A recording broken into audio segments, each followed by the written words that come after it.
하나님 기뻐 영광 받으신 줄로 믿습니다. 다시 한번 인사 나누실 때 오늘 은혜 많이 받으세요. 이렇게 인사하시죠. 예, 오늘도 거룩한 주일 하나님의 은혜가 우리의 예배 가운데 또 우리의 삶 가운데 또 말씀 가운데 다시 한번 충만하게 임하시기를 주님의 이름으로 축복합니다. 예, 저는 오늘 열왕기상 2장 1절부터 3절 말씀을 통해서 다윗의 마지막 명령, 다윗의 마지막 명령이란 제목으로 또 같이 은혜 받는 시간 되기를 원합니다. 여러분 5월 달을 우리가 뭐라고 말하죠? 가정의 달이라고 말하잖아요. 그죠? 그래서 5월 달에는 우리 어린아이들이 가장 좋아하는 어린이날도 있고 또 우리 어르신들을 위해서 또 어버이날도 있어요. 그것을 정해놓은 이유는 그만큼 이 가정에 어린이와 어버이가 없이는 안 되는 것을 알기 때문에 중요하게 한 번 더 돌아보며 지키라는 뜻으로 또 어버이날과 어린이날을 그렇게 만든 것으로 알고 있습니다. 여러분, 그런데 우리가 지금 들려오는 소식들 또 사건들을 접하다 보면 뭘 느끼게 됩니까? 그 가장 기초가 되는 가정에 대한 끔찍한 사건과 소식들이 변함없이 우리에게 지금 들려오고 있잖아요. 언젠가요, 여러분, 그 2살밖에 안 된 어린아이가 죽었잖아요. 그런데 알고 보니까 그 이유가 그 어린아이를 이틀 동안 방치를 해버린 거잖아요. 근데 왜 방치한지 아세요? 그 어린아이를 돌보기 싫으니까 그 아이를 방치하고 자기의 전 남자친구를 만나러 간 거예요. 여러분, 아이가요, 얼마나 힘들었으면 그 아이 몸무게가 6kg도 안 되는 거예요. 그래서 인터뷰를 하는데 그 주위 사람들은 혹시 아이가 우는 소리가 안 들렸습니까? 그랬더니 아이의 그 울음소리도 안 들렸다는 거예요. 그럼 얼마나 안타깝습니까? 울 기력조차도 없었던, 그렇게 아이가 생명을 다하게 된 거 아니겠습니까? 여러분, 한두 가지 소식이 아니잖아요. 이런 총체적인 가정의 위기들이 왜 계속해서 발생하고 있는 것일까? 오늘 우리는 누구보다 가정의 위기를 많이 겪었던 사람 누굽니까? 다윗. 그 다윗이 자기의 자녀에게 부탁하는 마지막 유언을 통해서 우리 가정에 주시는 주님의 메시지를 두 가지만 집중해서 한번 나눠보기를 원합니다. 첫 번째는 뭐냐면 우리 2절 말씀을 보면 자녀를 격려하라라는 것이죠. 격려하라. 우리 2절 말씀 같이 한번 읽어보죠. 시작. 내가 이제 세상 모든 사람이 가는 길로 가게 되었으니 너는 힘써 대장부가 되고. 여러분, 첫 번째로 우리가 새게 될 메시지는 자녀를 뭐하라고요? 격려하라라는 것입니다. 여러분 다 아시잖아요. 초등학생과 중학교 1학년 학생을 대상으로 행복조사를 해봤더니 놀랍게도 우리나라가 최하위를 기록했다라는 것이죠. 특별히 이 외모에 대한 만족도가요, 꼴찌를 했다라는 거예요. 그럼 이것이 우리에게 무엇을 시사해 주죠? 우리는요, 알게 모르게 우리의 사회가 외모 중심에 차별화되어가는 그런 사회임을 보여주는 것이 학생들에게까지 영향을 미치고 있다는 것을 보여주고 있는 것이죠. 여러분, 어느 조사기관에서 당시의 외모에 대해서 이렇게 물어봤다는 거예요. 혹시 당신의 외모를 바꿀 의향이 있으십니까? 라고 말했더니 놀랍게도 남자는 94%, 놀라지 마세요. 여성은 99%. 자기의 외모를 고치고 싶은 사람이 99%가 나왔다라는 거예요. 여러분, 행복도 조사 항목 중에 가정생활 만족도도 조사해 봤는데 어떻게 나왔겠습니까? 당연히 가정생활의 만족도도 높지가 않았다라는 것이죠. 여러분, 청년들이야 취직에 대한 어려움 때문에 그렇다 치더라도 아니 어떻게 가장 행복할 시기에 있는 아이들 아닙니까? 그 아이들조차도 왜 이렇게 우리나라가 행복하지 않을까? 다시 한번 뒤돌아보게 되는 그런 결과가 아닌가 싶은 것이죠. 여러분, 오늘 우리는 다윗의 이제 죽음을 앞두고, 이 다윗이 자신의 마지막 죽음을 앞두고 있잖아요. 우리가 알고 있는 다윗은 어떤 사람이죠? 정말 모두가 인정하는 성군이잖아요. 지금도 다윗의 별이 이스라엘의 국기잖아요. 그만큼 다윗은 이스라엘 백성들에게는 최고의 성군이자 임금이잖아요. 그죠? 오죽하면 하나님께서도 다윗에게 뭐라고 말합니까? 내 마음에 합한 자다. 하나님이 인정할 정도로 그런 사람이 다윗 아닙니까? 그런데 실질적으로 여러분 성경에 나오는 다윗의 삶의 그 스토리를 그 내용으로 한번 들어가 보세요. 그는요 개인적으로도 어마어마한 시련과 고통을 겪었고요. 가정적으로도 얼마나 그가 큰 아픔을 겪었는 것을 우리가 볼 수 있어요. 여러분 다윗은요 6명의 부인을 뒀잖아요. 첫 번째 부인에게서 난 아들 장남이죠. 그 장남은 어떻게 됩니까? 자기의 배다른 여동생을 강간해요. 그래서 결국 그 배다른 남동생에게요. 그 첫째 아들이 죽임을 당하게 되는 거예요. 여러분 아버지 부모 입장에서 생각해 보세요. 자식들 간에요. 엄청난 일이 벌어진 거. 이거를 지금 다윗이 겪고 있는 거예요. 여러분 다윗의 셋째 아들은 어떻게 됩니까? 아버지를 죽이고 자기가 왕이 되겠다고 반역을 일으켜요. 결국 여러분 그가요. 왕위를 차지해요. 그리고요. 백주대낮에 그 백성들이 전부 보는 앞에서 아버지가 같이 잠을 잤던 그 후궁들과 동침을 하는 거예요. 아버지의 침상까지 더럽히고 있어요. 아들이 말이죠. 이거 지금 누가 겪고 있어요? 성군이라고 말하는 다윗 왕이 겪고 있는 거예요. 여러분 결국 어떻게 되죠? 그 아버지와 아들이 전쟁을 하게 되잖아요. 그러다가 아버지의 군대에 의해서 그 아들마저도 죽어요. 그럼 결국은 여러분 누가 죽인 거예요? 그 아버지가 아들을 죽인 게 되는 거 아니에요? 물론 다윗은 죽이지 말라고 당부를 했지만 부하들이 말을 듣지 않고 죽이거든요. 그렇게 아들을 죽이고 나서 다시 그 왕자로 돌아간 사람이 다윗이에요. 여러분 다윗은요. 낳자마자 태어난 그 생면부지의 아기도 죽는 것을 경험한 사람이에요. 여러분 정말로 한 부모가 한 아버지가 이렇게 많은 일을 겪을 수 있을까요? 그걸 겪은 사람이 바로 다윗이거든요. 정말로 소요준 말로 파란만장한 삶을 사는 사람이 다윗입니다. 그 가정이 한마디로 초토화된 거죠. 여러분 그래서 이제 왕위를 물려주면서 그의 사랑하는 아들 솔로몬에게 그래서 오늘 마지막 유언을 하고 싶었던 거예요. 그 사랑하는 자식에게.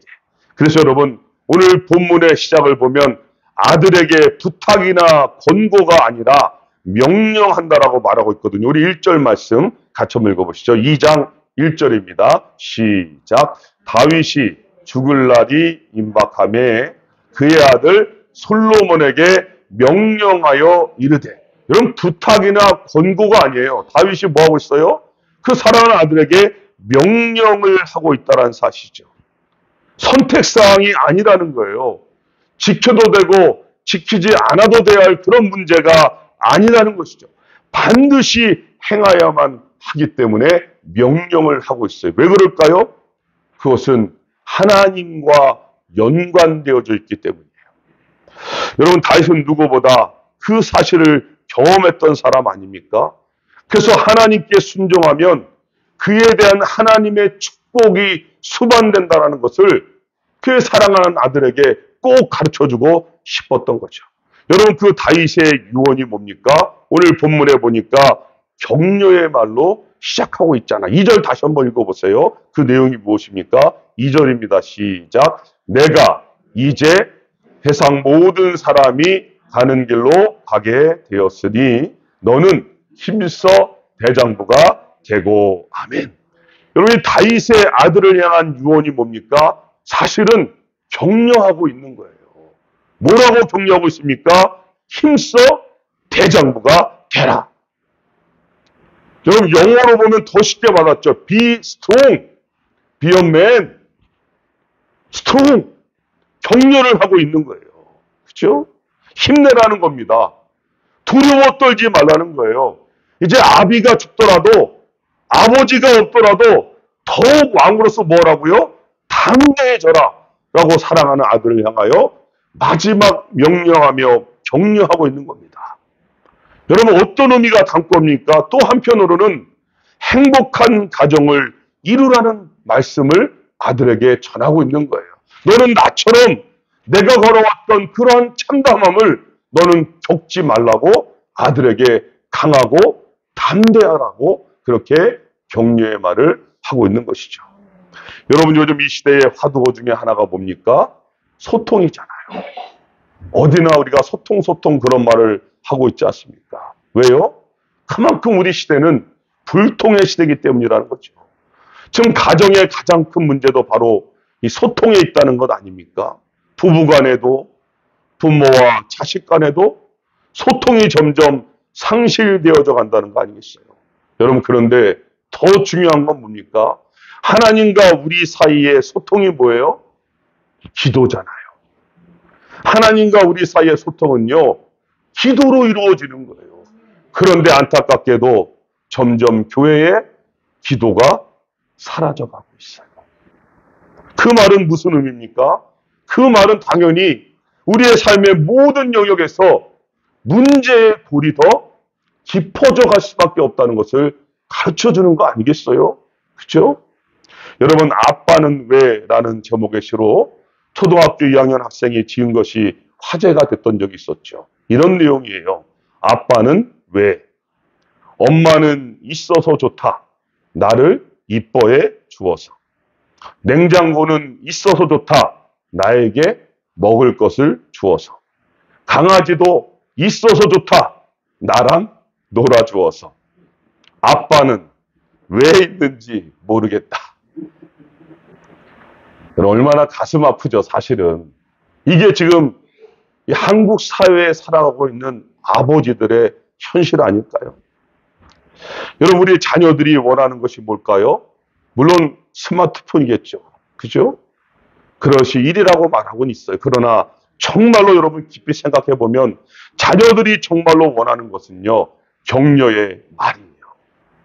위로와 힘을 주는 말을 그들이 사실은 원하고 있는 거예요.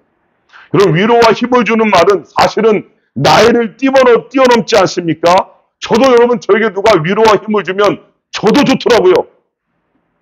여러분, 지금 우리 시대는요, 그렇잖아요. 경쟁 사회예요. 탁월한 사람들이 너무나 옆을 보면 수두룩해요. 그러니 얼마나 우리가 좌절감을 느끼며 살겠어요. 그래서 제일 많이 듣는 게 뭐예요? 너 이것밖에 못해? 또 많이 듣는 게 뭐예요? 넌 도대체 누굴 닮아서 그러냐? 한 번도 안 들어보셨나 봐요. 웃지 않으시는 거 보니까. 너 정말 구제불능이구나. 여러분, 이런 말에 치이고 사는 시대가 되어버린 거예요. 어디 가나 말이죠.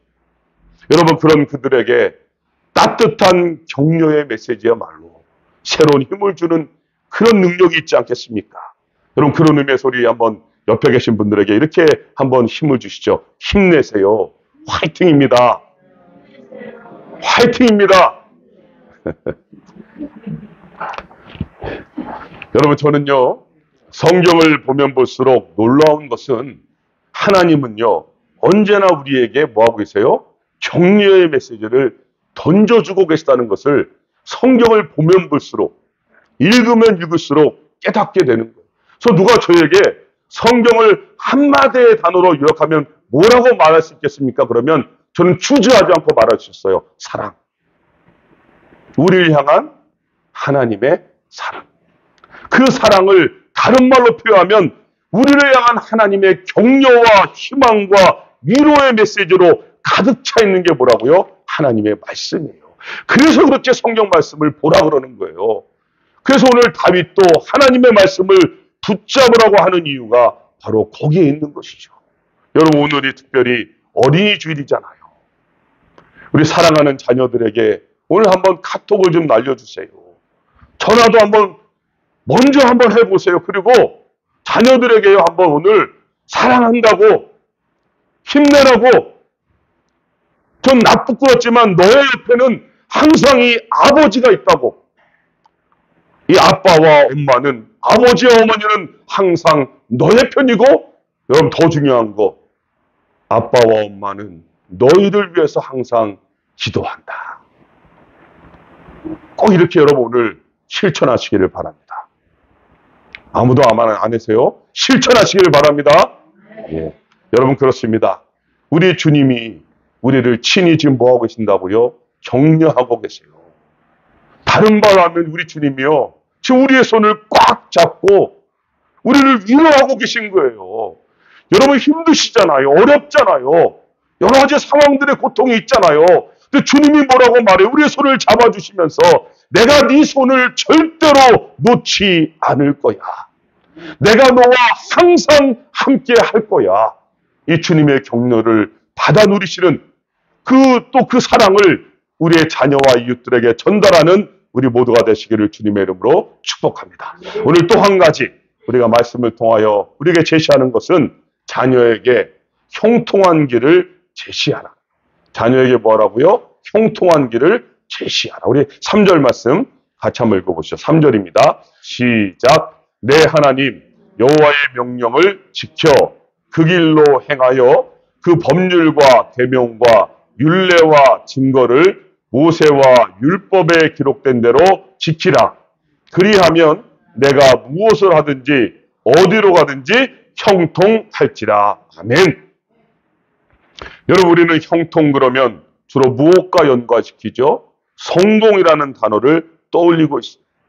그래서 사실 기독교에 그렇기 때문에 기복신앙이 인기를 얻게 된 거죠. 예수님 믿으면 이꼬로 잘 산다. 예수님 믿으면 이꼬로 복 받는다. 이런 식으로 가르쳐 왔어요. 여러분 그러다 보니까 복의 개념이 눈에 보이는 성공하고 직결시켜버리게 된 거예요. 그렇게 되어서 형통하다는 인식을 거기에 심어놓게 되어놓은 것이죠. 여러분 그런 기준을 가진 사람들은, 그런 기준을 가지고 교회를 다니는 사람들은 그렇지 않은 일들만 발생하면 다 어떤 일을 걸리냐면, 혹시 내가 죄를 지어서 그런 게 아닐까? 혹시 내가 뭐 하나님 앞에 잘못한 것이 아닌가? 그래서 내가 성공하지 못했나? 그래서 내가 아팠나? 그래서 우리 자녀들에게 문제가 있나? 자꾸만 하나님을 그런 쪽으로만 연결시키려고 한다는 것이죠. 여러분 그렇지 않을 수도 있는 거예요. 그죠? 그것은 성경을 잘못 봐도 한참 잘못 보고 있는 거예요. 여러분 성경의 관점은요, 물질적인 풍요가 그것이 중심이 아닙니다. 성경은 언제나 형통을 말할 때 그 단어에는 같이 따라오는 단어가 있었어요. 그것이 뭐냐면 주님의 함께하심. 성경은 형통을 말할 때 하나님의 함께함인, 다른 말로 하면 주님과의 동행이라는 단어가 꼭 같이 따라왔다는 것을 잊으시면 안 되는 거예요. 그 말이 뭡니까? 형통이라고 하는 단어는 형통은 다른 것이 아니구나. 하나님과 함께하며 그 함께하는 삶을 누리며 인지하며 사는 삶이 형통한 삶이구나. 여러분 주님과 함께하신 줄로 믿습니다. 그 말은 우리가 뭐하다고요? 형통하다는 뜻인 거예요. 성경이 이것을 말하고 있는 거예요. 여러분 그래서 성경에 나오는 많은 인물들을 한번 자세히 들여다보세요. 하나님께 믿음으로 인정받은 분들, 그분들의 공통적인 삶의 특징이 뭔지 아세요? 아브라함도 그렇고, 그죠? 야곱도 그렇고, 요셉도 그렇고, 다니엘도 그렇고, 성경에 나오는 인물들을 깊숙이 들여다보면 그들의 삶에 반드시 나타난 것이 있는데, 그것은 고통과 어려움과 아픔과 문제들이라는 거예요. 우리하고 똑같아요. 그런데 거기에 여러분 꼭 같이 등장하는 믿음의 사람들과 똑같이 등장하는 사람들 단어가 하나 나오죠. 그러나 하나님께서 함께 하셨더라. 문제와 고통과 어려움은 있지만 그러나 그 가운데에 하나님께서 그들과 함께 하셨더라. 이거예요, 이거. 이거 놓치면 안 되는 거예요. 그것이 그들에게는 즐거움이었고 기쁨이었고 감격이었고 성공이었고 형통이 된 줄로 믿습니다. 여러분 이 형통이란 단어의 원어 사칼은요, 사실은 무슨 뜻이냐면 지혜롭게 행한다라는 뜻이 있어요. 그럼 지혜가 뭡니까? 지혜의 근본은 하나님이시잖아요. 그러니까 지혜롭게 행한다는 것은 다른 게 아니고요. 깊이 들어가면 하나님께서 기뻐하시는 일을 행하는 삶이에요. 그래서 우리가 오늘 찬양도 불렀죠. 내가 원하는 한 가지 주님의 기쁨이 되는 것. 그러니까 주님의 기쁨이 되는 삶을 사는 게 사실은 뭐라고요? 지혜로운 삶이에요. 그걸 가르쳐주고 있는 거예요. 여러분, 그래서 다윗은 죽음을 앞두고 그 아들 솔로몬에게 형통의 길을 제시해주고 있는 거예요. 그 기준이 다른 것이 아니라 자신의 경험, 자신의 지식, 자신의 판단, 얼마나 할 말이 많았겠어요. 그런데 오늘 성경에 보면 자신의 말이 없어요. 그의 당부는 뭡니까? 오직 말씀이었어요. 우리 3절 다시 한번 읽어보죠. 마지막으로 3절 말씀 시작. 내 하나님 여호와의 명령을 지켜 그 길로 행하여 그 법률과 계명과 율례와 증거를 모세의 율법에 기록된 대로 지키라. 그리하면 내가 무엇을 하든지 어디로 가든지 형통하리라. 아멘. 여러분, 그렇잖아요. 그죠? 다윗은 오직 말씀, 그 하나님의 말씀을 지켜라. 그거만 신신당부하고 있는 거예요. 그게 형통의 길이고 그게 성공의 길이라는 것이죠. 여러분, 우리가 오늘 다윗을 통하여 배우게 되지 않습니까? 우리가 우리 자녀들에게 무엇을 물려줘야 할까? 진정으로 여러분, 자녀를 사랑한다면 형통의 길을 반드시 제시해야 되는 거예요. 그 형통의 길이 뭐라고요? 무조건 의사가 되라, 판사가 되라, CEO가 되라, 건강해라. 여러분, 그것이 아니잖아요. 덧붙어야 되잖아요. 하나님의 말씀을 따라 사는 의사가 되라. 하나님의 말씀을 지키는 판사가 되라. 하나님과 함께하는 CEO가 되라. 하나님과 함께하는 건강을 가져라. 여러분, 분명히 다른 것입니다. 예를 들면요, 주일날 시험과 예배가 겹쳤어요. 많은 분들이 너무 쉽게 생각을 해요. 뭐 예배 한번 빠져도 되지. 여러분, 그러면 시험과 예배가 겹치면요, 당연히 예배를 선택할 줄 아는 믿음을 가르쳐줘야 되는 거예요. 여러분, 그러면요, 그 당시에는 큰일이 날 것 같은 큰 문제가 생길 것 같죠? 아닙니다, 여러분. 하나님을 모르셔도 한참 모르시는 말씀이에요. 여러분, 하나님은요, 우리가 작은 것 하나에 한번 우리의 믿음을 보이면요, 어찌할 줄 몰라 하세요. 우리 믿음이 그렇게 성숙해진 걸 보고요, 하나님은요, 내가 알지 못하는 크고 비밀한 것들로 채워주시고 역사하시는 분이 하나님이세요. 그래서 그런 거를 여러분 경험해야 되는 거예요. 은혜는요, 경험하며 살아야 되는 거예요. 그러고 나면은요, 하지 말라 그래도 자기가 이제는 믿음의 길로 걸어가는 거예요. 여러분, 제가 선교지에 있을 때 오지다 보니까 의료 선교팀들이 참 많이 왔거든요. 그때마다 그분들에게 듣는 간증이 있었어요. 여러분, 사실 의사분들이 일주일 동안 병원문을 닫고 오는 거 쉬운 일 아닙니다. 그들이 매상에 정말로 눈에 보이는 손실이 엄청 커요. 근데 그럼에도 불구하고 그들이 선교지에 와서 헌신을 하고요, 나중에 공통적으로 하는 간증이 이것이에요. 뭐라고 고백한지 압니까? 그들이 이곳에 와서요, 상상할 수 없는 기쁨과 은혜를 체험하게 되었다라는 거예요. 여러분, 그러고 나니까요, 그 다음 해부터는요, 말하지 않아도요, 자동으로 문 닫고 선교지에 일주일 동안 오는 거예요. 헌신하러 와요. 봉사하러 와요. 여러분, 그래서 은혜는요, 우리의 머리 계산으로 손익을 따질 수 있는 영역이 아니란 말이죠. 여러분, 그러니까 다른 것 말고 한번 주님을 위해서 손해보는 것 중요합니다. 여러분, 그렇게 해봐야 실감이 나게 되어 있어요. 그래서 어떤 부모님 중에는 일부러, 지혜로운 부모님은 자녀를 데리고 선교지에 같이 방문하는 분이 있어요. 여러분, 별거 아닌 것 같죠? 근데 자녀들이 거기서 보고 듣고 배우면서 일평생 그들의 삶의 원동력이 되는 것을 볼 수 있거든요. 하나님이 절대로 그것을 간과하지 않으시기 때문입니다. 여러분, 그렇기 때문에 지금의 현실을 무시하는 결과를 절대로 가르치면, 자녀에게 가르치면 안 되는 거예요. 지금 예배를 드려야 의사가 돼서도 예배를 드리는 거예요. 지금 예배를 드려야 사업에 성공해서도 드리게 되는 거예요. 지금 예배가 삶의 기준이 되어야 내가 원하는 위치에 되어서도 예배를 놓치지 않게 된다는 것을, 이것을 가르쳐 주는 거예요. 그게 바로 말씀 중심의 삶이고 형통한 길을 제시하는 지혜인 줄로 믿습니다. 여러분, 미국의 캔사스 지역에 한 성도가 불의의 사고를 당했어요. 그래서 그만 화상으로 시력을 잃게 됐고 손의 감각도 잃게 되었어요. 근데 그분이 가장 안타까워했던 것은 그러고 나니까 볼 수도 없고 손의 감각도 없으니까 성경을 읽을 수가 없잖아요. 여러분, 그런데 그가 얼마나 주님을 사랑하는지 보세요. 어떻게 하는지 아십니까? 그가요, 이제는 점자 성경을 읽는데 손도 안 되고 눈도 안 되니까 입술로 읽었다는 거예요. 여러분, 입술로 읽다 보니까 입술이 어떻게 되겠어요? 헤어지잖아요. 그 입술로 읽을 수가 없죠. 그러니까 그 다음에는요, 혀로 읽었다는 거예요. 혀로. 근데 더 이상 혀로도 읽을 수가 없게 되니까 이제는요, 발가락으로 읽었다는 거예요. 뭐 자신의 몸에 있는 모든 남는 감각으로 그는요, 4번 이상 하나님의 말씀을 통독했다라는 것이죠. 여러분, 기가 막히지 않습니까? 아니, 좀 편하게 살면 되지 왜 꼭 그렇게까지 하려고 하냐.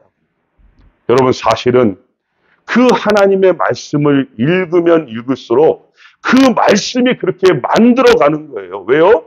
하나님의 말씀은 살아있잖아요. 하나님의 말씀은 숨결이에요. 생명력이에요. 살려주는 힘이 있기 때문에 읽다 보면 그러한 능력을 하나님이 우리에게 주시기 때문에 그 누구도 막을 수가 없는 거 아니겠어요? 여러분, 그래서 다윗은 세상의 그 어떤 것보다 사랑하는 아들에게 지금 이 형통한 길을 제시하고 싶었고, 그것이 뭐라고요? 하나님의 말씀이었던 것입니다. 여러분, 그렇게 자녀들에게 하나님의 말씀을 꼭 남겨주시기를 다시 한번 주님의 이름으로 축복합니다. 이제 말씀을 맺어볼게요. 여러분, 가정은 정말 하나님께서 우리에게 주신 최고의 축복의 통로입니다. 그리고 자녀들은 우리가 하나님의 사랑을 가장 깊이 있게 깨달을 수 있는 축복의 선물입니다. 여러분, 더 넓게 본다면 우리는 다 하나님의 자녀잖아요. 우리는 주님의 신부고 우리의 신랑은 누구세요? 예수님이시잖아요. 여러분, 그런 의미에서 결국 천국은, 우리가 누리는 이 천국의 기쁨은 신랑 되신 주님과 함께하는 가정의 기쁨이잖아요. 우리 주님의 십자가의 보혈, 그 사랑으로 맺어진 은혜와 감동의 삶의 연속이 어디입니까? 천국의 삶입니다. 여러분, 그러니까 이 세상에서 잠시 사시면서 좀 힘들어도, 좀 어렵더라도, 좀 뜻대로 일이 안 풀린다고 할지라도 그날을 기억하시면서 힘을 내시기를 바랍니다. 이 땅에서 후회 없이 사랑하며 다윗처럼 격려하며 사시기를 바랍니다. 여러분, 그리고 결국 남는 것은 하나님의 말씀인 것을 기억하시면서 하나님 말씀 중심의 삶을 유산으로 우리 사랑하는 자녀들에게 다 나누어주는 거룩하고 귀한 복된 주님의 백성들이 다 되시기를 주님의 이름으로 축복합니다. 기도하시겠습니다.